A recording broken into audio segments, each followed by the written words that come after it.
Oscar-winning director James Cameron has arrived back in New Zealand to resume filming the Avatar series. An Air New Zealand Dreamliner flew the filmmaker and 50 crew direct from Los Angeles. They'll see out 14 days in mandatory quarantine before getting back to work on the billion-dollar movie blockbuster.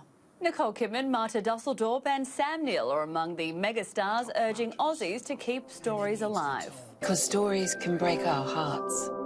Make us laugh in the dark. Make us see through the lies, draw a vast question mark over the great and the good. The online video aims to raise money for the Sydney Film Festival. Chris Hemsworth has lifted spirits during a virtual visit to Queensland Children's Hospital. Armed with Thor's hammer, the actor spoke to patients, answering questions about his family and life in Hollywood. Every time I do a press tour, I use it's the same 3 or 4 questions, and you guys are keeping me on my toes. This is all very unique and different. I appreciate it very much. Film fanatics rejoice. Cinemas are set to reopen next month. Hoyts will turn on the projectors on July 2nd. Strict social distancing guidelines will be enforced to keep customers and staff safe. But movie studios might sour the relaunch, many still hesitant to release their biggest films as the coronavirus crisis lingers.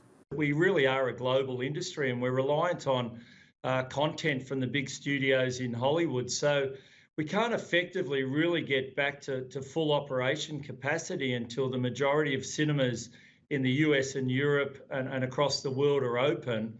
And they're also doing a gradual reopening at this stage through July. But as we're seeing, the infection rates in those parts of the world are a lot higher.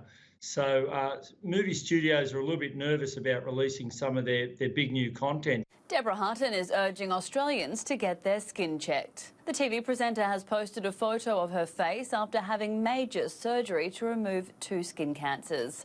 Golfing legend Greg Norman has also shared a photo and warning after his own skin cancer scare.